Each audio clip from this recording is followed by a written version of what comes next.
Hello everyone. Relation में जो हमें नेक्स्ट टॉपिक पढ़ना है that is a matrix representation of relation. That means अगर मेरे पास एक रिलेशन आर दिया गया है जो from set A to set B में डिफाइन किया गया है, तो आपको इस रिलेशन को मैट्रिक्स के फॉर्म में रिप्रेजेंट करना है। जिसके लिए मैंने स्टार्टिंग में मान लिया कि सेट ए में मुझे एलिमेंट्स प्रोवाइड किए गए हैं A1, A2, A3 dot dot AM। That means total कितने एलिमेंट्स यहाँ पे दिए गए हैं, m एलिमेंट्स दिए गए हैं। और हमें सेट बी में एलिमेंट्स दिए गए हैं B1, B2, B3 dot dot Bn। That means number of element set B में है n। तो जब भी आप इनको मैट्रिक्स के फॉर्म में रिप्रेजेंट करने जाओगे तो हम उसको रिप्रेजेंट करने के लिए लिखते हैं MR, और इसके एलिमेंट्स मैंने मान लिया लिखा हुआ है MIJ से मैंने रिप्रेजेंट किया है। इसका ऑर्डर हमेशा आएगा m cross n। That means number of row first set के एलिमेंट्स के बराबर होगी और number of column second set के एलिमेंट्स के बराबर होगा। और जब भी आपको इनके एलिमेंट्स को रिप्रेजेंट करना होगा तो इनके एलिमेंट्स को रिप्रेजेंट करने के लिए या तो हम 1 लिखते हैं या तो 0। जब भी सेट ए के एलिमेंट्स का सेट बी के एलिमेंट्स के साथ रिलेशन होगा, दैट मीन्स ए बी अगर आर में होंगे तो उस केस में हम मैट्रिक्स में 1 से रिप्रेजेंट करेंगे, और अगर ए का बी के साथ रिलेशन नहीं होगा तो उसको रिप्रेजेंट करने के लिए हम 0 का यूज करते हैं। फॉर एग्जाम्पल मुझे एक क्वेश्चन दिया गया था, सेट ए की वैल्यू मुझे प्रोवाइड की गई थी ABC, और सेट बी में मुझे एलिमेंट दिया गया था XY। हमारे पास रिलेशन R दिया गया था AX, BX, BY and at last CY। मुझे इसे मैट्रिक्स के फॉर्म में रिप्रेजेंट करना था, तो इनको रिप्रेजेंट करने के लिए मैंने यूज किया है MR। और सबसे पहले मैंने रो डिफाइन की। रो क्या होगा, जो हमारा पहला सेट है, हमारा पहला सेट था ABC, तो हमारे रो की वैल्यू हो जाएगी ABC, दैट मीन्स 3 रो। और जो भी हमारा दूसरा सेट था वो होगा कॉलम। दूसरा सेट दिया गया था हमें XY, तो कॉलम्स की वैल्यू हो जाएगी XY। दैट मीन्स इसका ऑर्डर हो जाएगा 3 cross 2। 3 that means number of row and 2 का मतलब नंबर ऑफ कॉलम्स, राइट। अब हम चेक करते हैं हमें कहाँ 1 डिफाइन करना है, कहाँ 0। सबसे पहला जो हम लेके चल रहे हैं एलिमेंट वो है ए को मैंने x के साथ चेक किया, क्या a का x के साथ रिलेशन है, राइट। a x डिफाइन किया गया है तो इसकी जगह पे मैंने क्या लिख दिया, 1। नेक्स्ट मुझे चेक करना है a का y के साथ, इसमें a का y के साथ कोई रिलेशन नहीं है तो यहाँ आ जाएगा 0। नेक्स्ट चेक करिए b का x के साथ, b का x के साथ रिलेशन दिया गया है तो 1। सेम b का y के साथ भी रिलेशन दिया है तो ये भी हो जाएगा 1। नेक्स्ट मैंने c का x के साथ चेक किया, c का x के साथ रिलेशन नहीं है तो ये वैल्यू हो जाएगी 0, और c का y के साथ रिलेशन दिया गया है तो ये वैल्यू हो जाएगी 1। That mean this is called the matrix representation of any relation, या फिर हम इसको रिलेशन मैट्रिक्स भी कहते हैं। आप उसको मैट्रिक्स रिप्रेजेंट कह सकते हैं या फिर आप उसको रिलेशन मैट्रिक्स से भी डिफाइन कर सकते हैं। According to the next question, we have given A is equals to 1, 3, 4 and the relation R is equals to 1, 1, 1, 3, 3, 3 and at last 4, 4। आपको कहा गया है आपको इसके लिए रिलेशन मैट्रिक्स बनानी है, बट हमें सिर्फ एक सेट डिफाइन किए गए हैं। तो जब भी आपको एक सेट डिफाइन किया जाएगा तो वहां पे आपके रो और कॉलम दोनों वैल्यू सेम होने वाली है। दैट मीन्स हमारे रो की भी वैल्यू मैंने 1, 3, 4 लिखा, दैट मीन्स 3 रो होगी यहाँ पे, और हमारे कॉलम्स की भी वैल्यू क्या हो जाएगी, 1, 3, 4। दैट मीन्स इसका ऑर्डर हो जाएगा 3 क्रॉस 3। फिर से चेक कीजिए क्या 1 का 1 के साथ रिलेशन है, राइट। दैट मीन्स यहाँ पे हमने लिखा 1। 1 का 3 के साथ भी रिलेशन दिया गया था तो ये भी हो गया 1। 1 का 4 के साथ कोई रिलेशन नहीं है, दैट मीन्स ये वैल्यू डिफाइंड हो गई 0। सिमिलरली 3 का 1 के साथ रिलेशन नहीं था तो वैल्यू 0। 3 का 3 के साथ रिलेशन था तो 1। 3 का 4 के साथ रिलेशन नहीं दिया गया था तो अगेन वैल्यू 0। नेक्स्ट मैंने 4 के लिए चेक किया, 4 1 का रिलेशन नहीं है तो 0। 4 का 3 के साथ भी रिलेशन नहीं है तो 0। 4 का 4 के साथ रिलेशन है तो ये हो जाएगा 1।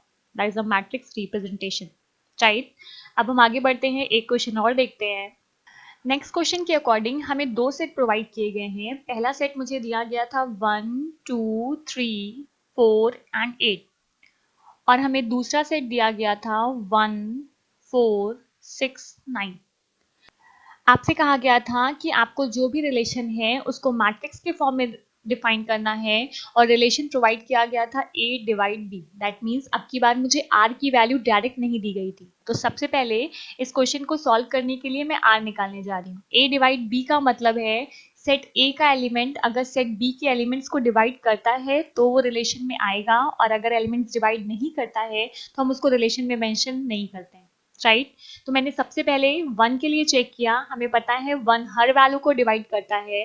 दैट मीन्स सेट ए का पहला एलिमेंट 1 सेट बी के हर एलिमेंट के साथ रिलेशन बनाएगा। तो ये पहला हो जाएगा आपका 1 1, देन 1 4, 1 6, एट लास्ट 1 9। 1 के लिए चेक करने के बाद हम 2 के पास आते हैं। 2 का 1 के साथ रिलेशन नहीं होगा, दैट मीन्स 2 1 को डिवाइड नहीं करता है। 2 किसको डिवाइड करता है? 2 यहाँ पे 4 को डिवाइड करता है, और 2 सेट बी में 6 को डिवाइड करता है। नेक्स्ट मैंने सेट ए के नेक्स्ट एलिमेंट के लिए चेक किया, दैट इज 3। 3 के लिए अगर आप चेक करोगे तो 3 divide 6 and 3 is also divide 9। Next मैंने 4 के लिए चेक किया तो 4 डिवाइड 4 ओनली, एंड आप चेक करोगे तो 8 सेट बी के किसी एलिमेंट्स को डिवाइड नहीं करता है, तो हमारा रिलेशन कंप्लीट हो गया। अब मुझे इसको मैट्रिक्स के फॉर्म में रिप्रेजेंट करना था, तो मैंने यहाँ लिखा एम आर। रो क्या होगी? सेट ए का एलिमेंट। सेट ए का एलिमेंट था 1 2 3 4 and 8। That means number of row कितनी हो गई? 5, क्योंकि सेट ए में हमें 5 एलिमेंट्स प्रोवाइड किए गए थे। नेक्स्ट हम कॉलम बनाने जा रहे हैं। कॉलम का मतलब सेट बी के एलिमेंट दैट इज 1 4 6 9। हमें 4 कॉलम दिए गए। नंबर ऑफ रो की वैल्यू थी 5, नंबर ऑफ कॉलम्स थे 4, तो ऑर्डर हो जाएगा 5 क्रॉस 4। अब आप चेक कीजिए 1 बाय 1 एक एक एलिमेंट के लिए। आप चेक करेंगे तो 1 का 1 के साथ रिलेशन दिया गया है, तो ये हो जाएगा 1। 1 का 4 के साथ भी है, 1 का 6 के साथ भी रिलेशन है, एंड 1 का 9 के साथ भी। नेक्स्ट मैंने 2 के लिए चेक किया तो 2 का 1 के साथ नहीं है, 0। 2 4 को डिवाइड करता था तो 1, 2 6 को करता था 1, 2 9 को नहीं करता था। 3 के लिए करेंगे तो 3 1 no relation, 3 4 no relation, but 3 and 6 and 3 एंड 9 डिवाइड्स। 4 के लिए आप चेक करोगे तो 4 1 नो, 4 4 का रिलेशन होगा, तो ये वैल्यू हो जाएगी आपकी फिर से 1। अगेन सारी वैल्यू क्या हो जाएगी? 0। 8 का रिलेशन किसी के साथ भी नहीं था, तो 8 के लिए सारी वैल्यू क्या डिफाइन कर दिया हम लोगों ने? 0। Again this is also called the matrix relation, और फिर हम इसको मैट्रिक्स रिप्रेजेंटेशन भी कहते हैं। According to the last question हमें एक सेट दिया गया है ए, जिसकी वैल्यू दी गई थी हमें A B C and D, और हमें एक मैट्रिक्स दी गई है दैट इज एम आर, जिसकी वैल्यू दी गई है आपको 1 1 0 0 0 0 1 1, अगेन 0 0 1 1, एट लास्ट 1 0 1 0। और आपसे कहा गया है आपको रिलेशन आर निकालना है, राइट।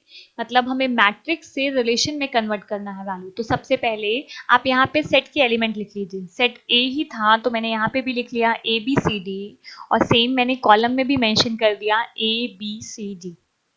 जहां पे वैल्यू 1 दी गई है मैट्रिक्स में, वहां पे रिलेशन एग्जिस्ट करेगा, जहां नहीं दी गई है हम उसको कंसीडर नहीं करेंगे।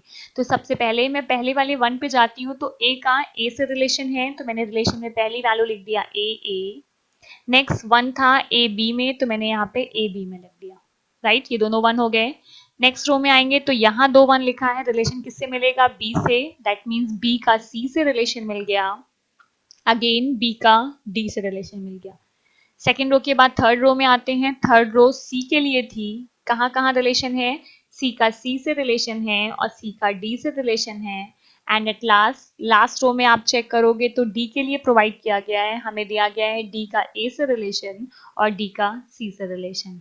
दैट मीन्स इस वीडियो में हमने ये पढ़ा कि अगर मुझे रिलेशन दिया जाएगा तो हम उसके थ्रू मैट्रिक्स रिप्रेजेंटेशन कर सकते हैं, और अगर मुझे मैट्रिक्स के फॉर्म में दिया जाएगा तो उसके थ्रू हम रिलेशन आर भी डिफाइन कर सकते हैं। सो आज की वीडियो में हम इतना ही रखते हैं, नेक्स्ट वीडियो में इसके आगे कंटिन्यू करेंगे। Thank you everyone.